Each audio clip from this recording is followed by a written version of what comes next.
दोस्तों, नरेंद्र मोदी के दौरा इसराइल के बाद ये बात साबित हो चुकी है कि दुनिया के 3 बड़े दहशतगर्द पाकिस्तान के खिलाफ एक साथ इकट्ठे नज़र आ रहे हैं। ये बात दोस्तों हम नहीं कह रहे, बल्कि भारतीय मीडिया से खुद ही आवाज़ें उठ रही हैं और भारतीय सहाफ़ी ये कहने पर मजबूर हैं कि हम पाकिस्तान से लड़ नहीं सकते, इसलिए अफ़गानिस्तान और इसराइल को हम साथ मिलाने के लिए बाज़िद हैं। मज़ीद दोस्तों हम देखेंगे भारतीय मीडिया से क्या कुछ है, तो अब चाइना, अब हमारे लिए पाकिस्तान भी भारी हो गया है, तो चाइना तो क्या ही है। तो ऐसी दुनिया ने देखा कि कैसे छोटे छोटे बच्चों को मारा गया, दुनिया ने देखा कि किस तरह से बर्बरता फैलाई गई, दुनिया ने अपने आप को इससे किनारा किया। ये इसकी तुलना, नेतन्याहू की तुलना हिटलर के ज़माने से की जा रही है। और क्यों आपको लगता है कि भारत के प्रधानमंत्री को वहाँ जाने की ज़रूरत पड़ रही है? हम इजराइल के गुलाम हो चुके हैं और ये मोदी रेजिम की ज़रूरत है कि इजराइल का जाना है। ये भारत के इतिहास में 2 काले पन्ने माने जाएंगे। अरब कंट्रीज और देख रही है ना, और सारे दुनिया, अफ्रीकन कंट्रीज सारी की सारी, वो अफ्रीकन कंट्रीज, इजराइल हमारा दोस्त हो ही नहीं सकता अभी इस नेतन्याहू के नेतृत्व में जो इजराइल है, क्योंकि अपना फिलिस्तीन पे जो एक मॉरल वो था, स्टैंड था, उसको खोया हमने। ईरान जैसा एक बहुत ऑयल रिच और संवेदनशील पार्टनर था, चबार पोर्ट था, वो खोया। रूस जैसा सामरिक दृष्टि से बहुत पर हमने पैलेस्टीन के लिए स्टैंड लिया हुआ है। महात्मा गांधी से लेकर जवाहरलाल नेहरू से लेकर अटल बिहारी वाजपेयी तक हर किसी ने पैलेस्टीन के सपोर्ट में बोला है। और अब देश के प्रधानमंत्री खुद नेतन्याहू के पास जाते हैं जब पूरी दुनिया उनके खिलाफ नजर आ रही है। आज ये बहुत अहम चर्चा है और चर्चा के लिए हमारे साथ खास मेहमान हैं, राजू परेलकर सर जुड़े हैं। नमस्कार सर, एक बार फिर से आपका बहुत बहुत स्वागत है। जैसे कि मैंने कहा, देश के पहले प्रधानमंत्री नरेंद्र मोदी, जिन्होंने बतौर प्रधानमंत्री इजराइल का दौरा किया है। दूसरी बार ये दौरा है, और वो भी तब जब दुनिया में कई जगहों पर, साउथ अफ्रीका के देश हो, साउथ अफ्रीका खुद हो जो इंटरनेशनल कोर्ट में गई हुई है, और कई सारे कंट्रीज जो खुद इजराइल के एलाई थे, उन्होंने इजराइल पर पाबंदियां लगाए हैं, कई स्टेटमेंट्स निकाले हैं। और वहीं भारत के जो प्रधानमंत्री हैं वो ऐसे जा रहे हैं दिखाने के लिए कि सब कुछ ठीक है, और दुनिया में एक संदेश जा रहा है कि बेंजामिन नेतन्याहू और नरेंद्र मोदी बेस्ट फ्रेंड्स हैं। किस तरह से इसे आप देखते हैं, और क्यों आपको लगता है कि भारत के प्रधानमंत्री को वहां जाने की जरूरत पड़ रही है? देखिए, मैंने कही, हम इजराइल के गुलाम हो चुके हैं और ये मोदी रेजिम की ज़रूरत है कि बाहर से इस रेजिम का बचाव हो, और वो इजराइल और मोसाद मिलकर कर रहे हैं। आपने देखा जीवन के, तो ये चीज़ें, फिर इस्लामोफोबिया पूरे देश में फैला हुआ बिना वजह, कुछ भी मुसलमानों से कुछ भी नहीं हुआ है। मुसलमान उतना देश प्रेमी जितना हम हैं, और मुसलमान देश में उतना ही हकदार है जितना हम हैं। लेकिन ये इस्लामोफोबिया और फिर बुलडोज़र न्याय, ये सारा देखिए SOP जो है वो इजराइल ने गाज़ा में जो अपनाया हुआ है वही हमने अपनाया इस देश में। पहले कश्मीर में अपनाया, फिर पूरे देश में अपनाया। और इजराइल हमारा दोस्त हो ही नहीं सकता अभी इस नेतन्याहू के नेतृत्व में जो इजराइल है, क्योंकि दोस्त जो देश होता है, देश का मतलब क्या है? देश का मतलब मोदी नहीं, देश का मतलब नेतन्याहू नहीं, देश का मतलब देश के लोग। तो जो भारत को क्या जरूरत, भारत की इजराइल को क्या जरूरत है, यानी नेतन्याहू को स्पेशली, देखिए नेतन्याहू और मोदी शासन में सिमिलरिटीज बहुत है। नेतन्याहू के खिलाफ भी भ्रष्टाचार के बहुत सारे आरोप लगे हुए हैं, और उनकी जो सुनवाई है वो टालने के लिए वो हमेशा कुछ ना कुछ पड़ोसी देशों के साथ युद्ध या जंग या कुछ ना कुछ शुरू करते हैं। नेशनलिज्म का एक लॉलीपॉप देकर अपनी जनता को वो हमेशा चलाते रहते हैं। अमेरिका को एक तरफ खींचे हुए हैं और दूसरी तरफ अपने देश की जनता को, दूसरा उनके ह्यूमिलिएट किया जाता है मुसलमानों को। आपने देखा होगा कि इजराइल के IDF के लोग गाज़ा में मुसलमानों को जिस तरह से ह्यूमिलिएट करते हैं, सेम पैटर्न हमने अपनाया है। ये हमारा देश का नहीं है, ये स्लेवरी का लक्षण है। मोदी जी ऐसा कहते हैं कि कॉलोनाइज हम थे, कॉलोनी थे ब्रिटिशों की, तो उसके लक्षण मिटाएंगे। और लुटियंस, आर्किटेक्ट लुटियंस की मूर्ति को उन्होंने हटवा दिया, लेकिन लुटियंस वाइसराय नहीं थे, वो तो एक आर्किटेक्चर थे, कलाकार थे। तो और वो बेहतरीन बनाया उन्होंने कुछ। वो मोदी जी जब ऐसा बोलते हैं तो समझ लेना चाहिए वो खुद वो कर रहे हैं, जब भी वो संविधान का चलना। तो ये बस आपको झांसा देने के लिए जनता को कि वो जो हम इजराइल के गुलाम हो रहे हैं उसको आप नहीं देखो। ट्रंप जो रोज आपको जो बोल रहे हैं, रोज नए टैरिफ, अब सोलर एनर्जी पे 126%, कहाँ तक खींचोगे आप?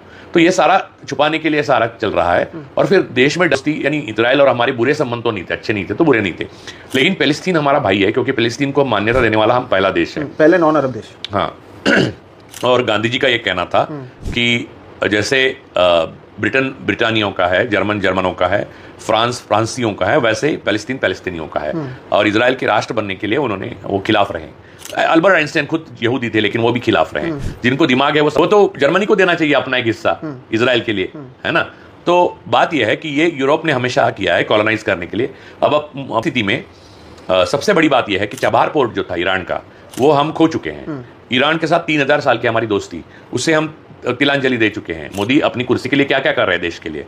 हमारे एक्चुअल मित्र जो हैं ईरान, बहुत करीबी दोस्त, यानी अच्छे बुरे मौसम में उन्होंने हमारा साथ दिया, उनको छोड़ दिया। फिर अच्छे बुरे मौसम में हमारे हथियारों के साथ हमारे साथ खड़ा रहा रशिया, रूस, उसको छोड़ दिया।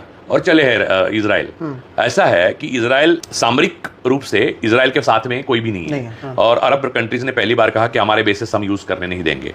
अब आगे जाकर इजराइल ये मांगेगा कि इंडिया को बेसिस यूज करे। तो मोदी जी को अपनी कुर्सी बचाने के लिए किस हद तक जाना पड़ता है वो देखना बहुत मनोरंजक होगा। लेकिन हमने अपना फिलिस्तीन पे जो एक मॉरल वो था स्टैंड था उसको खोया। हमने ईरान जैसा एक बहुत ऑयल रिच और संवेदनशील पार्टनर था, चबार पोर्ट था, वो खोया। रूस हमारे डिफेंस और अन्य क्षेत्र में जिसने हमारे कंधे से कंधा मिलाकर 70 साल में हमारा साथ दिया, उसे खोया। और बाकी सारे अरब कंट्रीज, और देख रही है ना, और सारे दुनिया अफ्रीकन कंट्रीज सारी की सारी, वो अफ्रीकन कंट्रीज ने तो ट्विटर में एक्स पे लिखा था कि Modi can not be trusted. तो ये हमारी दुनिया में आप इज्जत बची है।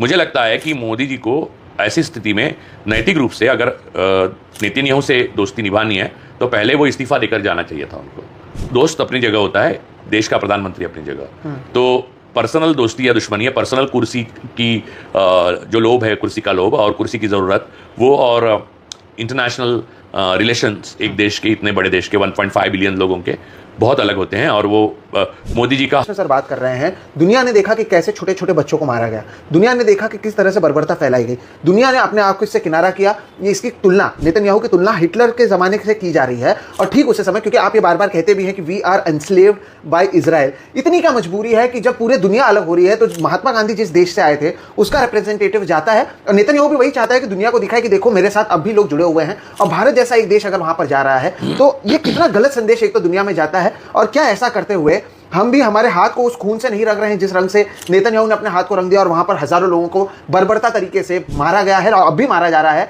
जबकि पूरी दुनिया में इसकी निंदा हुई है। हम अब भी लगातार वहीं पर जा रहे हैं। देखिए, ऐसा है कि मॉरल स्टैंड का और आरएसएस का और मोदी जी का, मोदी रेजिम का और बीजेपी का कोई दूर दूर से रिश्ता नहीं। तो हम लोग हाथ रंगना वगैरह पे छोड़ देते हैं।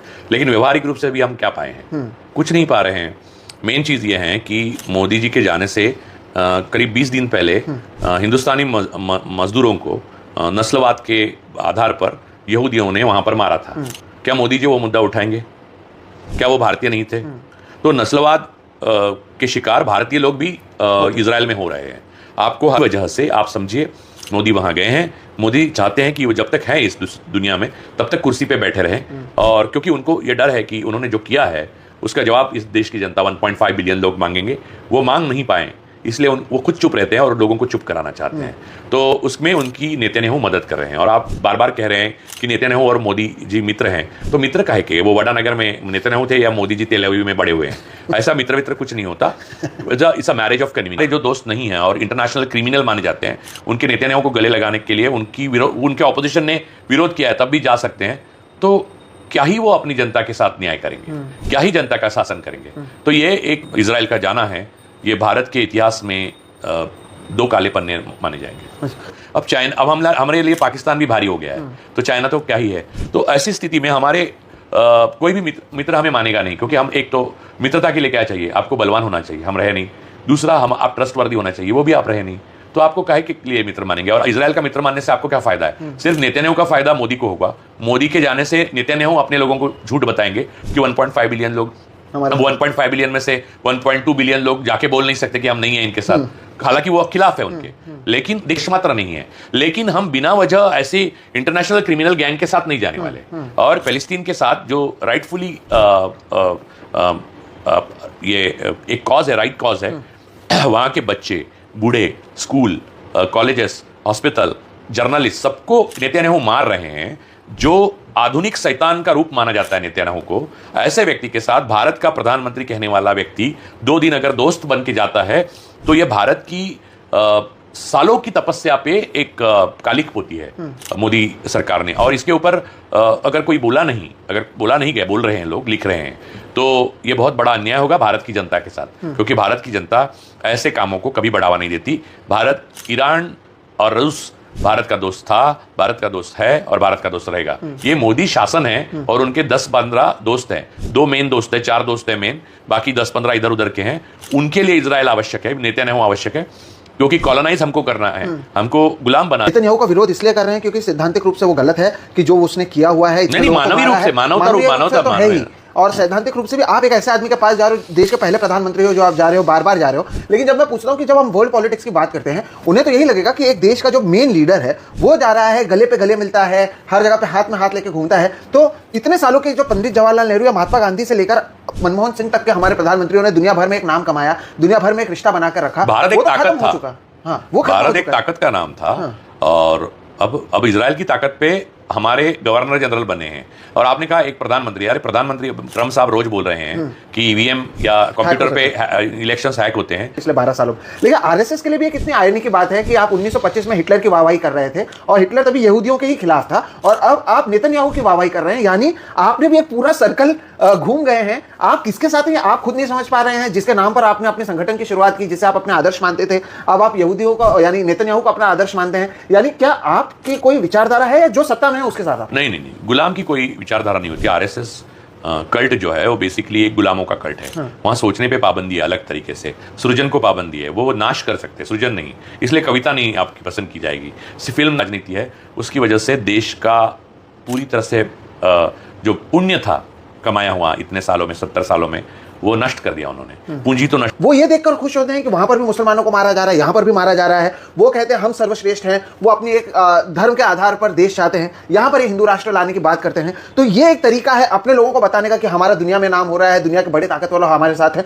और अपने वो ये सब गाजा में जो इजराइल करता है, वो यहाँ पर मुसलमानों के खिलाफ हिंदुस्तानी में बीजेपी करना चाहती है, बीजेपी शासित प्रदेश करना चाहते हैं और सेकंड सिटीजन बनवाना चाहते हैं सर SIR के माध्यम से, चुनाव आयोग मुसलमानों को। ये सारा मॉडल इजराइल से इंपोर्ट किया हुआ है। और ये करके वो रॉथस्चाइल्ड, एप्स्टीन के एक्सटेंडेड जो जब लोग हैं वो और नेतन्याहू को खुश करना चाहते हैं, क्योंकि उनके बल पर इनकी कुर्सी बची हुई है। और ऐसे अनार्की के पूर्व संध्या पर हमारे प्रधानमंत्री नेतन्याहू को गले मिल रहे हैं, और जिसमें विपक्ष है ही नहीं, ऐसे इजराइल के संसद में वो अपना स्पीच देंगे। और चूंकि विपक्ष नहीं है, इसलिए नेतन्याहू एक अरेंजमेंट कर रहे हैं, सीट रहे हैं, खिखी हंस रहे हैं, कई जगहों पर साथ में घूम रहे हैं। और इस 2 दिन से क्या हम अचीव करेंगे, इस पर भी हम बात कर चुके हैं आज के इस वीडियो में। लेकिन जब दुनिया इस 2 दिन को याद करेगी तो इतिहास में हमेशा के लिए ये तो दर्ज हो जाएगा कि जिस देश से गांधी आते थे, उस देश से आने वाले नरेंद्र मोदी, उसी गुजरात से आने वाले नरेंद्र मोदी ने उस समय उस आदमी से हाथ मिलाया जब पूरी दुनिया उसे रोकने की कोशिश कर रही थी। और कहीं ना कहीं भारत का नाम एक शख्स की वजह से या एक पार्टी की वजह से आगे वाले इतिहास में तो कम से कम दर्ज हो जाएगा कि जब लोग जो जिस तरह से छोटे छोटे हजारों बच्चों को मारा गया है उसके न्याय के लिए बात कर रहे थे, तो एक देश भारत था जिसके नेता आकर उस आदमी से हाथ मिला रहे थे जिन्होंने इन लोगों को मारा। इस हत्या में हमारा भी नाम शामिल होगा आगे के इतिहास में, कम से कम एक शख्स की वजह से ही क्यों ना हो, हमारा नाम आगे जाकर इसमें जुड़ा तो जाएगा। ये बात तो आप मानते हैं? नहीं, उनके साथ सिर्फ हमारा ही नाम जुड़ जाएगा। बाकी कौन है उनके साथ? अफ्रीका ने केस किया है, अफ्रीकन कंट्रीज, छोटी छोटी देश भी लड़ रहे हैं, यूरोप के कई लड़ रहे हैं, यूरोप के सारे देश, जर्मनी छोड़ के, जर्मनी के ऊपर वो बोझ है एंटीसेमिटिज्म का, हिटलर के टाइम का, इसलिए जर्मनी नहीं। लेकिन बाकी फ्रांस, स्पेन, इटली, हर देश, इवन US, UK एक हद तक, US में जनता इतने प्रदर्शन कर रही है। तो आप समझिए गाजा में जो हुआ है, नरसंहार हुआ है, वो नरसंहार दुनिया के इतिहास में सबसे बर्बर और सबसे आधुनिक इतिहास में सबसे जालिम व्यक्ति ने किया हुआ है। और नेतन्याहू है वो, उनको मिलने जाना भारत के प्रधानमंत्री का एक तो काम नहीं, और जो कर रहे हैं वो अपने लिए कर रहे हैं। वो 2 बेच रहे हैं, 2 खरीद रहे हैं और आज 2 मिल रहे हैं। तो ये 2 की जो राजनीति है, उससे भारत की एक 1.5 बिलियन जो जनता है उसे तोड़ना है। 2 का नहीं चलेगा, 1.5 बिलियन का चलेगा।